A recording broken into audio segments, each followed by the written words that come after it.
Hello students, welcome to NCERT exercises solution series. So far we have finished all the NCERT exercises problem of chapter 1 and chapter 2.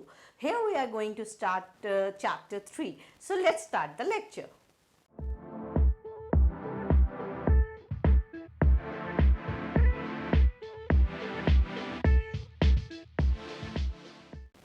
So question number 3.1 of chapter current electricity.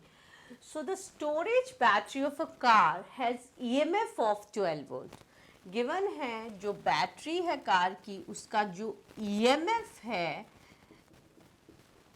12 volt है. So EMF means the maximum potential difference when cell is in open circuit or when no current is drawn through the cell और battery. So EMF हमें given है उसका 12 volt. Internal resistance को हम small are से denote करते हैं जो कि गिवन है हमें 0.4 ओम.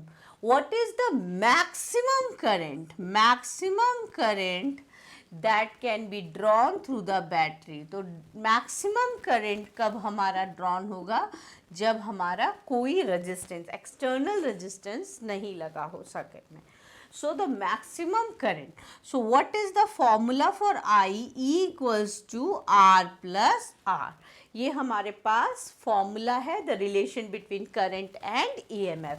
R एक्सटर्नल रेजिस्टेंस है, small r is internal resistance, capital R external resistance, small this is the EMF and current. So I max means R is 0. So R is 0, then हमारा क्या हो जाएगा? E upon R. E is given 12 and R is 0.4. So this will be 120 by 4 or 30 ampere because the SI unit of current is ampere. So I max हमारा क्या आ गया? 30 ampere. So question start करते हैं 3.2. A battery of EMF 10 volt. EMF दिया है battery का हमें 10 volt and internal resistance is 3 ohm. It is connected to resistor. If the current across the circuit is 0.5 ampere, then what is the resistance of resistor? ये find करना है अपने. हाँ, यहाँ पर हमने एक्सटर्नल रेजिस्टेंस जो है वो कनेक्ट किया है. Okay, and what is the terminal voltage of the battery when the circuit is closed? Terminal voltage होता है जब हम circuit close करते हैं, means current is flowing through the circuit, then the voltage is the terminal voltage, and when the cell is open circuit then the voltage is EMF. ये difference होता है इस voltage and इस voltage में. Okay, so ये when the cell is in open circuit and when the cell is in closed circuit. Closed circuit meaning current is flowing. तो आपको इन चीज़ों का ध्यान रखना है.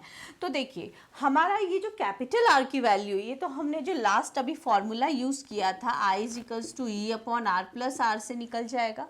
सो बस वैल्यूज पुट कीजिए. 0.5 is equals to 10 upon R plus what is the value of small r? 3.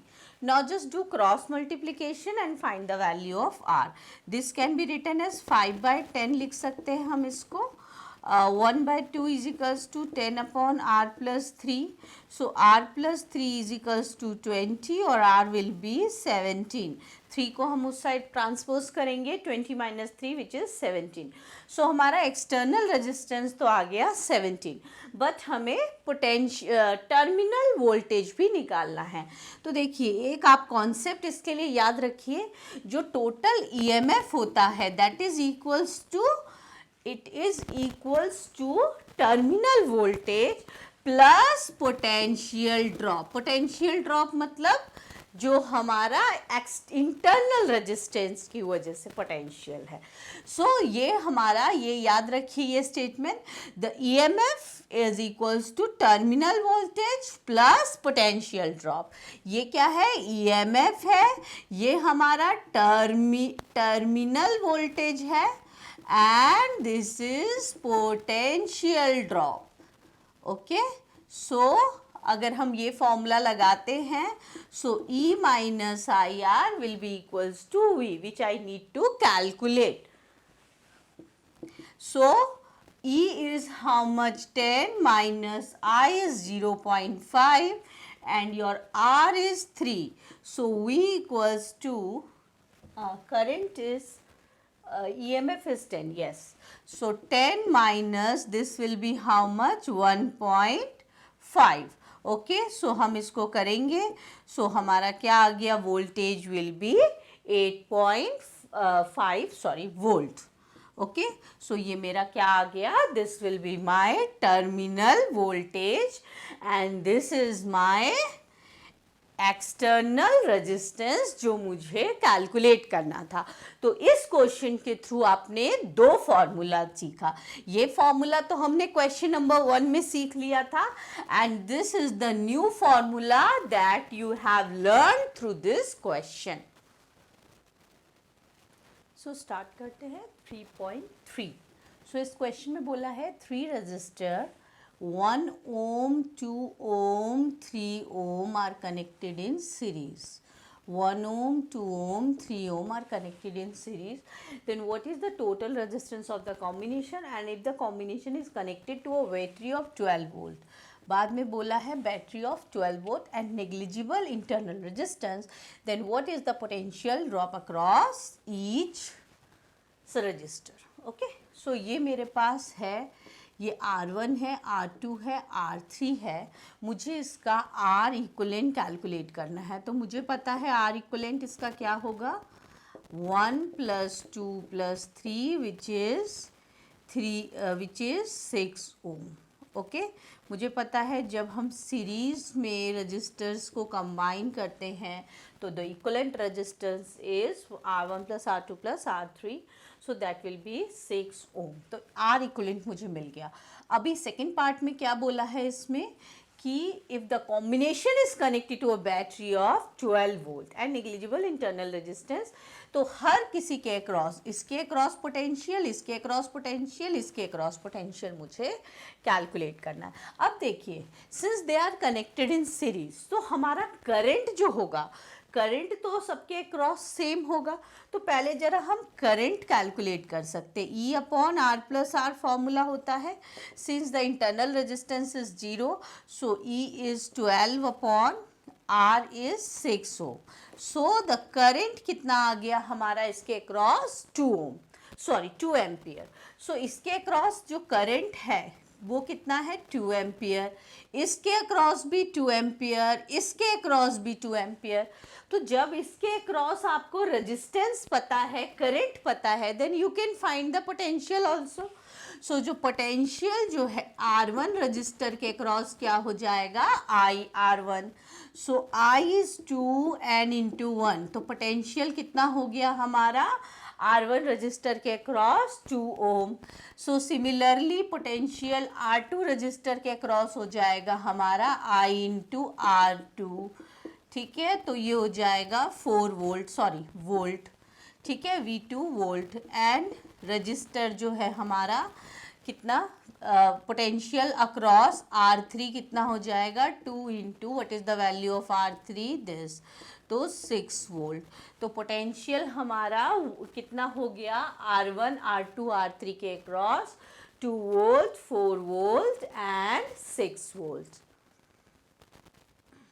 So start करते हैं 3.4. क्या गिवन है हमारे पास? 3 रेजिस्टेंस गिवन है और तीनों किस में कनेक्टेड है? पैरेलल में कनेक्टेड है इस टाइम और साथ में EMF से कनेक्ट है. ठीक है कितना? 12 वोल्ट. ये क्वेश्चन गिवन है इस बार हमें. ठीक है लास्ट टाइम हमें सीरीज में गिवन था और यहाँ हमें अभी पैरेलल में गिवन है 3 रजिस्टर्स. तो फर्स्ट पार्ट में हमें क्या बोला गया है कि यहाँ इनका टोटल रेजिस्टेंस बताना है. सो हमें बताता है total equivalent resistance parallel combination में क्या होता है? 1/R1 + 1/R2 + 1/R3. सो 1/2, 1/4, 1/5. ओके सो क्या हो जाएगा मेरा? R इक्विवेलेंट क्या हो जाएगा? LCM 20. So 10 + 5 + 4. So my R equivalent will be 20 upon 19. This will be 19 by 20 and इसका reciprocal करेंगे, so R equivalent आ गया. Okay, and EMF क्या given है मेरा 20 volts. Sorry, यहाँ पे मैंने 12 volts लिखा है. It is connected to a battery of 20 volt. So the EMF is 20 volt. Okay, EMF क्या है 20 volt. So the current is E upon R. Okay, and negligible internal resistance बोला है, so R0, so E is equals to, simple मेरा क्या हो जाएगा, I equals to E upon R equivalent. So what is E? E is 20 upon R equivalent is how much? 20 upon 19. So R equivalent is 20 upon 19. So जब हम इसको solve करेंगे then हमारा current क्या हो जाएगा 20 upon 20 into 19. So the current is 19 ampere. So this is the total current drawn through the battery. ये हमारा क्या आ गया टोटल करंट. यहाँ से जो टोटल करंट होगा that is what 19 ampere. Okay, but हमारा जो करंट होगा वो ईच रजिस्टर में डिफरेंट होगा. पैरेलल में करंट डिफरेंट होता है बट पोटेंशियल सेम होता है. सो करंट अगर इसके क्रॉस I1 है, इसके क्रॉस I2 है, इसके क्रॉस I3 करंट है, तो हम क्या कह सकते हैं. अच्छा, और पोटेंशियल तीनों के क्रॉस कितना होगा 20 वोल्ट होगा. ओके, पोटेंशियल 20 वोल्ट होगा. तो हमारा जो करंट है वो कितना हो जाएगा E अपॉन R1, इसके क्रॉस R1 रजिस्टर के क्रॉस करंट. तो करंट कितना हो जाएगा E is 20. Okay, E is 20 and R1 is 2. So the current is 10 ampere. Second वाला हमारा क्या हो जाएगा 20 upon 4 which is 5 ampere. And third कितना हो जाएगा मेरा 20 upon 5 which is 4 एम्पियर. तो ये 19 एम्पियर करंट किस तरह से डिवाइड होगा हमारा 10 एम्पियर, 5 एम्पियर एंड 4 एम्पियर. तो हमने क्या कैलकुलेट कर लिया the current through each resistor हमने निकाल लिया एंड द टोटल करंट तो हमने पहले ही निकाल लिया था. आप कुछ भी कर सकते हैं, पहले करंट थ्रू ईच रजिस्टर निकाल लीजिए एंड देन टोटल करंट इनको ऐड करके भी हो जाएगा. So that is what we need to calculate. So question है हमारे पास 3.5. At room temperature the resistance of the heating element is 100 ohm. Okay, so at room temperature हम उसको T1 लेते हैं. The temperature the resistance of the heating element is 100 ohm. what is the temperature of the element if the resistance हमारा क्या होगा resistance 117 ohm. then what is the temperature of the heating element. temperature coefficient जो है material का हमें कितना given है 10 raised to power -4 degree Celsius -1. so here the relation between the temperature coefficient, temperature and resistance is R2 equals to R1 1 plus alpha T2 minus T1. So ये हमारे पास formula है which expresses the relation between the temperature coefficient, resistance and temperature. So ये formula में बस अब ये formula है हमारे पास and you need to put the values in this formula. तो क्या है हमारे को क्या मिलेगा. So this is 117 and what is R1 it is 100 1 plus alpha का value is also given 1.70 into 10 की power 4. T2 minus T1 is not given, T1 is 27. Okay, so 1117 by 100 okay equals to 1 plus 1.70 into 10 raised to power -4 T2 minus 27. okay, so 117 by 100 minus 1 equals to 1.70. 1.70 into 10 raised to power minus 4 T2 minus 27. सो इसको हम solve करेंगे, then will get 17 upon 100 और ये हमारा denominator में आ जाएगा. Okay, so T2 minus 27. So how much you will get? So 17 into 10 raised to power 4 into 100 upon 17, 170 into 100. Okay, so when we solve this, तो हमें कितना मिलेगा ये 1000. Okay, so T2 minus 27 is 1000, so T2 will be 1027 degree Celsius. Okay, so the temperature at which the resistance is 117 is 1027 degree Celsius. So यहाँ पर हमने क्या देखा कि when the temperature increases, when the temperature increase or when the resistance increase, then temperature हमारा increase कर रहा है. So and the value of the alpha, that is positive, but it is very small positive, very small positive. So alpha की value पे हम ये detect कर सकते हैं whether it is metal, it is हमारा conductor or insulator or the alloys. So for the conductors and alloys, the value of alpha seems to be positive. So alpha की value positive होती है metals के लिए, alloys के लिए भी alpha की वैल्यू पॉजिटिव होती है, but the value is small, and for insulators the value of alpha is negative. Okay, so in this way, with the help of temperature coefficient of material, you can predict whether it is a metal or insulator or a alloy, and for this the value of alpha is small, but here in this, when the temperature increases, resistance increases, but in insulator when you increase the temperature, resistance decreases. That you will learn in detail in semiconductors chapter कि क्यों होता है ये, but आपको ये थोड़ा सा इसके क्वेश्चन को करने के लिए you should know this things कि अल्फ़ा टेम्परेचर कोफिशिएंट से how can we predict, and the relation that you need to memorise, the relation between the resistance, temperature coefficient and temperature. So a question है, a negligibly small current is passed through a wire of length 15 meter. A wire of length 15 meter where the small current is passed and the uniform cross section of this.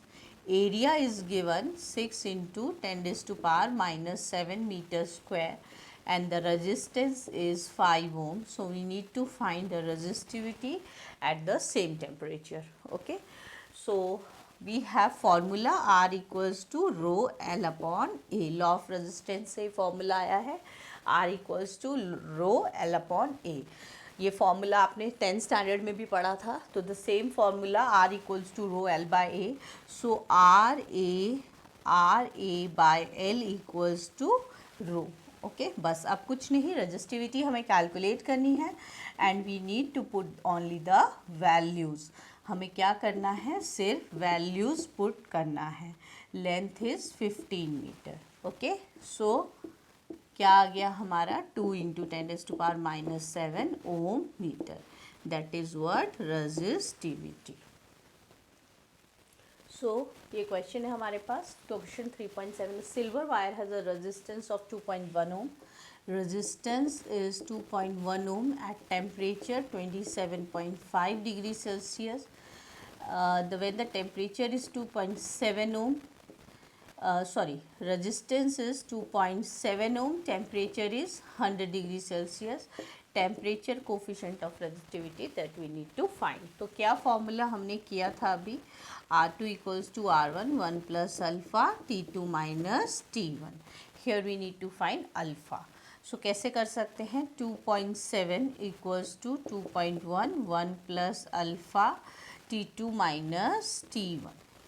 Okay, so ये हो जाएगा 2.7 by 2.1 equals to 1 plus alpha into 20 minus करेंगे इसको 72.5.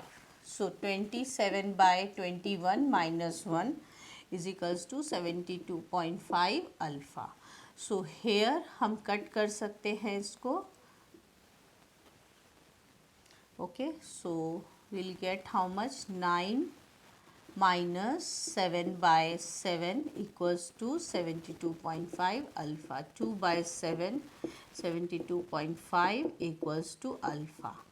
Okay, so ये आ गया मेरा alpha, and when you simplify this you will get this.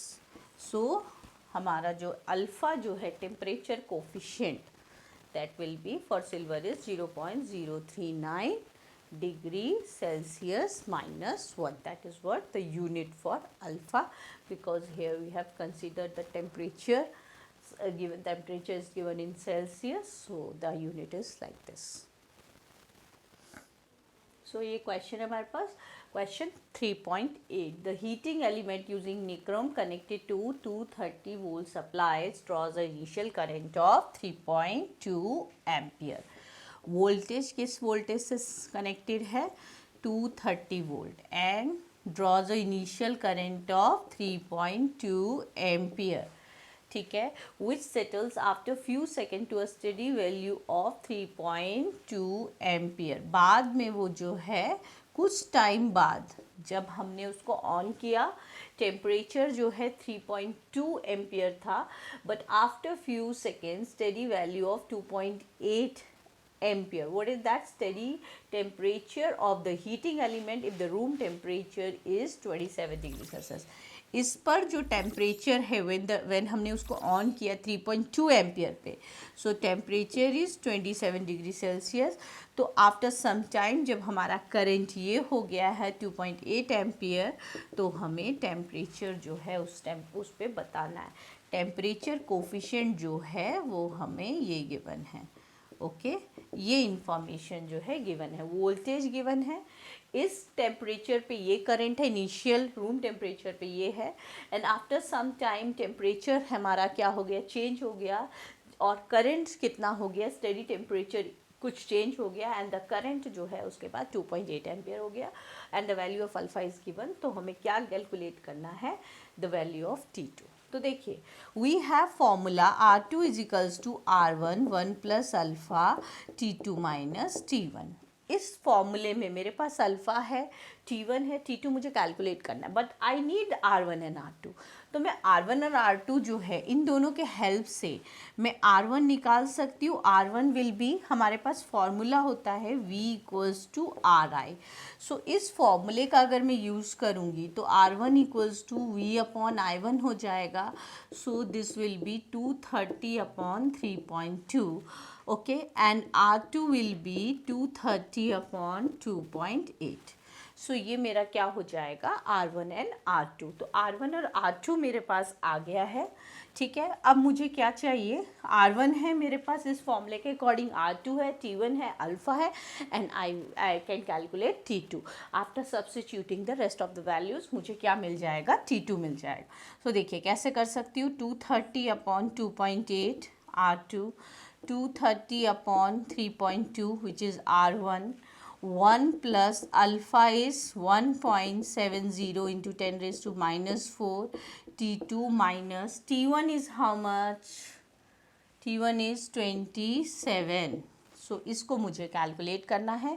यहाँ से ये मेरा कैंसिल हो जाएगा. This will be 32 by 28, 1 plus alpha 1.70 into 10 raise to power minus 4, T2 minus 27.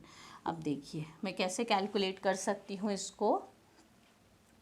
Okay, so ये मेरा क्या हो जाएगा, 8 and this will B 7. Okay, so 8 by 7 minus 1 equals to 1.70 into 10 raised to power minus 4, T2 minus 27. So this will be 1 by 7, okay, 8 minus 7 by 1, and into 1.70 into 10 raised to power minus 4 equals to T2 minus 27. So यहाँ से आपका जो है T2 calculate हो जाएगा. Now when you calculate this, तो ये 10 raised to power 4 into 10 raised to power 2 upon 7 into 170 T2 minus 27. So हम इसको solve करेंगे. So here 1 will cut 10 raised to power 5 by 7 into 17 T2 minus 27. So हम जब इसको solve करेंगे then how much will get? It 40.3 approx. Okay, 840.3 T2 minus 27. So here T2 will be your 840.3 plus 27, which is 867.3 degrees Celsius. So this is the steady temperature of the heating element when the steady temperature of the heating element when the current changes to 2.8 ampere. So here we have finished till question 3.8. In the next episode you will learn from 3.9 onwards. So till then keep practicing.